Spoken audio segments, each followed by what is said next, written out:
We welcome now to Middays Joel and Natasha, host and co-host of America's Roundtable Radio Program and founder and co-founder of the International Leaders Summit. I may have got that wrong a little bit, but I think you get the basic ideas. You guys are very involved in an incredibly successful radio program that airs here on SuperTalk Mississippi, and work a lot on public policy, especially from an international and foreign policy perspective, as well as involved a lot in domestic policy as well. But always good to talk to Joel and Natasha. Thanks for coming on. Good morning, Gerard. A very good morning, Gerard. Thank you so much for having us on Super Talk Mississippi Media. Thank you. Yeah, absolutely. So Senator Bill Hagerty, Natasha, has been pushing in the U.S. Senate there for legislation that would change the way we conduct the census count in the United States. I think under current law, help me out if I get this wrong, please correct me, under current law, we count everybody, whether they are a citizen or not, and then, of course, the total population of a state is used to determine the number of congressional House districts it would receive. And, of course, that would also factor into the number of electoral votes a state has to cast in electing the president. And Senator Hagerty wants to change that to only incorporate official bona fide U.S. citizens in that count. Right. That's exactly correct. And the fact is that President Trump efforts to remove illegal immigrants from the count was actually countered by President Biden, because one of the first executive orders by President Biden, the first day in office, he actually revoked. He said, no, illegal immigrants will be counted in census. So what that means that with over 11 million of illegals in the country, that we know about, right? That we know about. It could be Exactly. 2025. We really don't know. Right. So based on them, we apportion seats in the House of Representatives. So that's very well done for sanctuary cities that are actually protecting illegals from being deported. And then there's a conundrum here. They can be counted in census, which apportions the seats, but also there's a trend of growing number of places, municipalities, local elections, even DC, actually Washington, DC, municipalities in California, Vermont, and Maryland, Maryland, that are actually allowing illegals to basically vote in local elections. And I mean, and you know what, when we have these very, electoral policies that are not really transparent and principled, and if we do not require signatures, if we do not require social security numbers, we actually practically are allowing illegals to vote in all of our elections, and especially in presidential elections. I believe New York City, Natasha, is among those as well, right? Who recently enacted an ordinance in the city that allows illegals to participate in municipal elections. Is that your understanding as well? Yeah, I believe so. And I mean, and that's not correct. I mean, that's not the rule of law country. That's not a sovereign country. I mean, this could be ridiculed by any country in the world, including authoritarian regimes that would not allow illegals to vote in their elections. I mean, it's absurd. We have to counter that. We need to make sure that we first have to ensure our borders. We can't have illegal immigrants come to the country, and then if they do, they have to be deported.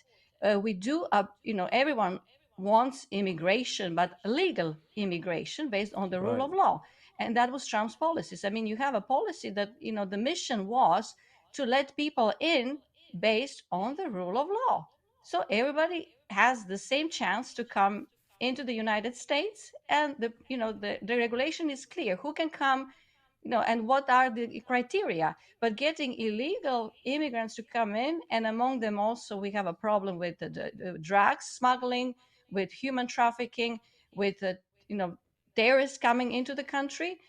And another data that has been revealed recently, that we actually now have some over 112,000 deaths out of fentanyl that is coming partly also from the southern border, in which China is involved as well. So basically, there are so many arguments against illegal immigration, and it's actually the incentives are to allow illegals to stay in the country, which is just absurd. Yeah. Well, and in fact, in San Francisco recently, they appointed an elections commissioner who is not even an American citizen and actually took her oath she did in a language other than English because she does not speak English. So we have a major American citizen that is put in place essentially an immigrant that's not even a legal citizen of this country to oversee elections. I mean, what could go wrong with that, right? Right. I mean, I'm the first generation immigrant. So I went through the entire process and I Yeah, paid, there's some payments that have to be made, and there's some sure. documents to be prepared, and there's a time that you wait, and it's a legal procedure, and I accepted it because that's the rule of the country. But everyone has to have the same treatment if we are the rule of law nation. Sure. Well, and I've never heard, Natasha, a person who opposes the wide open borders that we are experiencing right now. I've never heard anybody say they oppose the legal process. We want good people to immigrate to this Exactly. country. We just want them to follow the process that our law prescribes to become a bona fide American citizen and then assimilate and integrate into society. And we want people to come here and contribute. Correct. Yeah, I mean, the good people like you. That's what we want. We want more of that. What we don't want are people that are streaming across the border that honestly have malicious intent. And the Right. cartels seem to be running the dang border. They're in charge. Right. Yeah, I mean, I agree wholeheartedly with you. I mean, and we have a shortages of labor, basically. We've Yeah, been recently in Florida, and we saw that there's so much lack of construction workers in particular. There's such a demand for building new housing, and there's a bottleneck. There's no workforce to work on it. So we do need immigrants. And it's in certain, especially in certain areas and occupations that are actually Americans are not being involved in anymore because they have transitioned to some other areas of labor force. But in that respect, we do need immigration, but we need regular rule of law based immigration that can be done. yeah. Well, and we're going to come up against the break. If you guys can hang on, we'll stay through the break and continue the discussion. But the State of the Union address last week, the content in that address that I think that aggravated me more than anything were his budgetary and economic policies, which just consisted of a bunch of new taxes and a bunch of new spending. So it's just more of the same. Did you happen to consume any of that hour and 5 minutes, and what did you come away with? Right. Actually, I mean, it was really so partisan. And, Yeah, I went back to see the US Constitution because whenever you have something that, you're trying to see, where is this all coming from? So it's coming from the US Constitution. The State of the Union is prescribed, it's actually defined. It says the president will address lawmakers and say what the challenges are and yeah, suggest solutions to resolve the problems. And this is not what we heard. Actually, it was very bipartisan, it was shamefully bipartisan. Oh, sorry, partisan, shamefully partisan. Yeah, partisan for, yeah, going against a former administration. And when it comes to spending, it's actually we are putting more debt on the next generation. We are actually destroying our sons and daughters, our grandchildren. There's no way out. I mean, you need to be able to pay the debt. We pay $2 billion in debt every day, and that they yeah, say that that's going to surpass or come to our defense spending in 2028, which is yeah, incredible. yeah.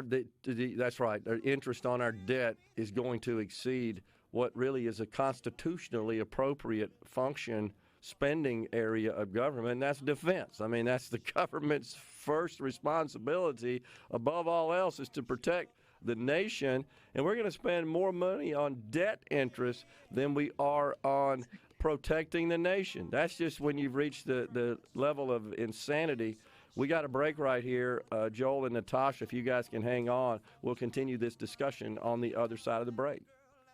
We're in the Element Well studio. Thank you, Gerard. We're coming right back. Yep, you bet. We're coming back right back with Joel and Natasha. Stay with us. We're visiting with Joel and Natasha.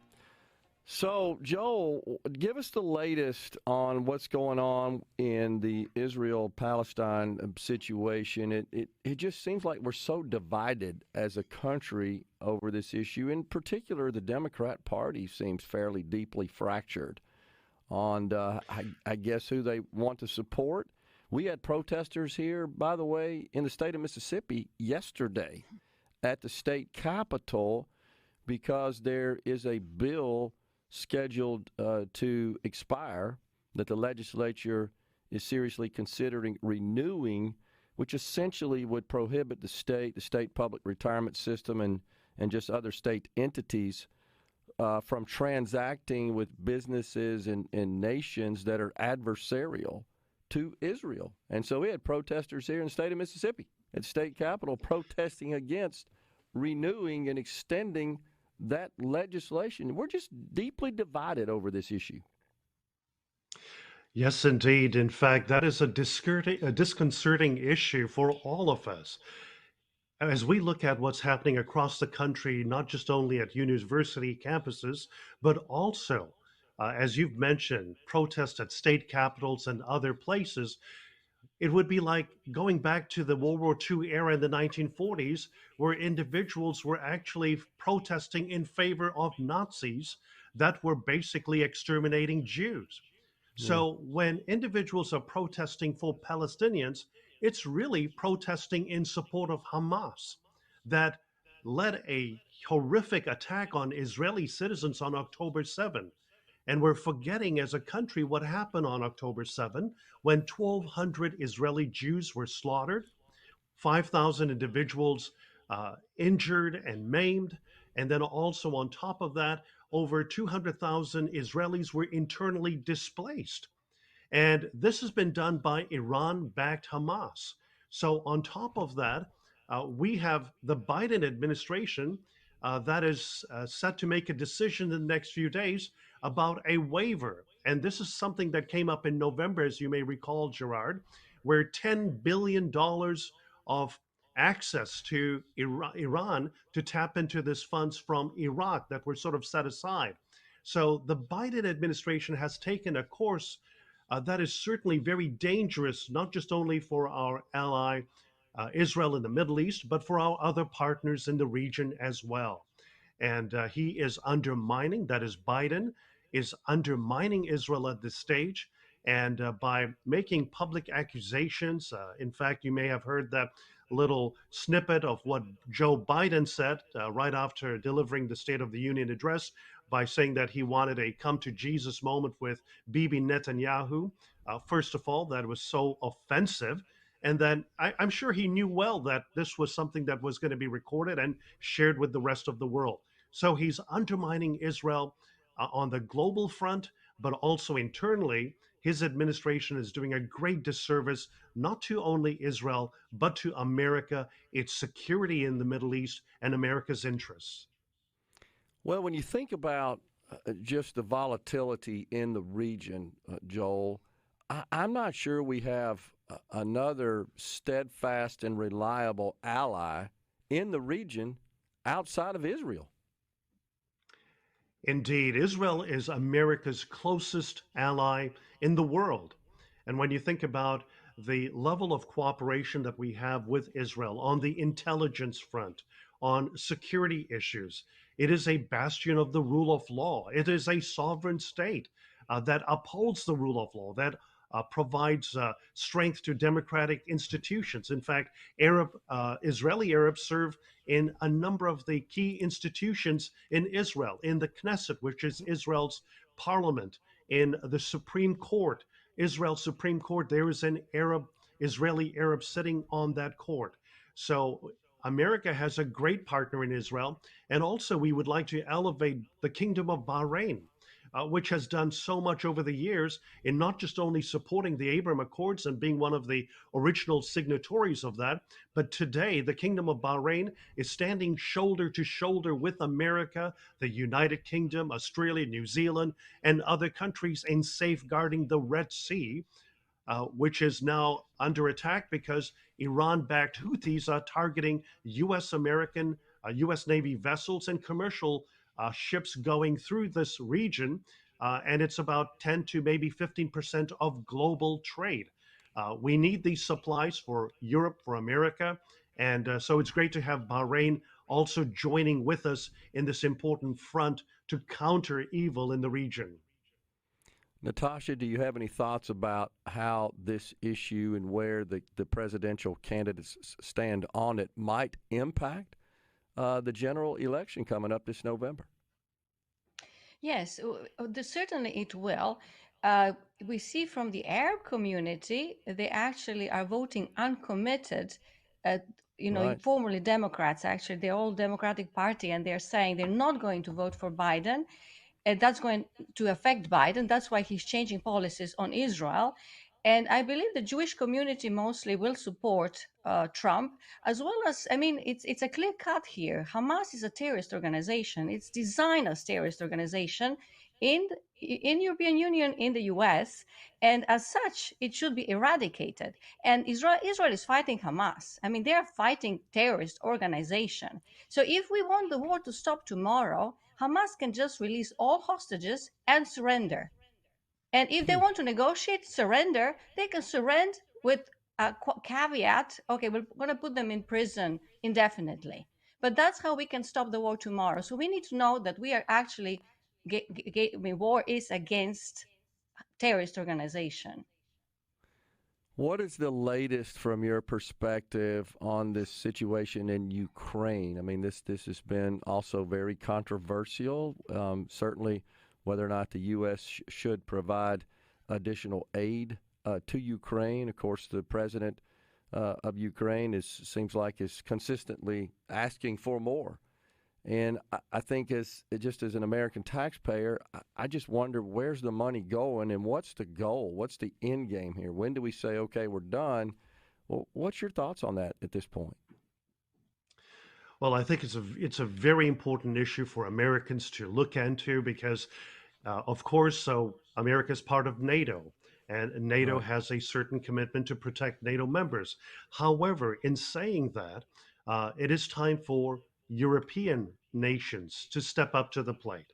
This is happening right on Europe's back, the European Union's backyard or NATO's backyard. And European nations do have a responsibility, such as Germany, such as France and other countries. America has poured vast resources into protecting Europe for decades during the Cold War era and up to now. And as we face serious challenges here economically in the United States, I think it is important for our European allies to understand that, yes, we do stand with Europe against what Russia is doing. We are concerned about what China is doing, as well as Iran. But at the same time, America cannot be relied upon as a state that is willing to just hand out cash and taxpayer aid whenever they ask for it. So Yeah. yes, America can certainly stand with Ukraine, but it's time for European nations to step up to the plate and provide greater assistance to Ukraine. And of course, America is supportive of NATO, and I think that's certainly what's on the minds of our fellow Americans.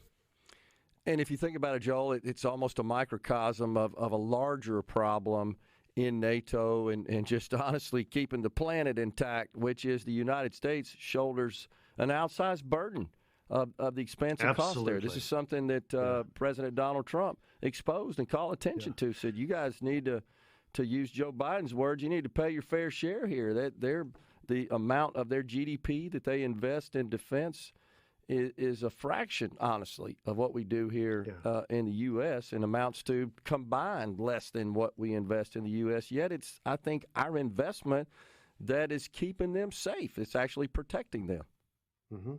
And there's another issue that I think President Trump also raised during his administration, during his tenure, was the fact that, some of these countries like Montenegro, for example, or Croatia, or even Hungary, these are not strong rule of law states. They have Yeah. rampant corruption.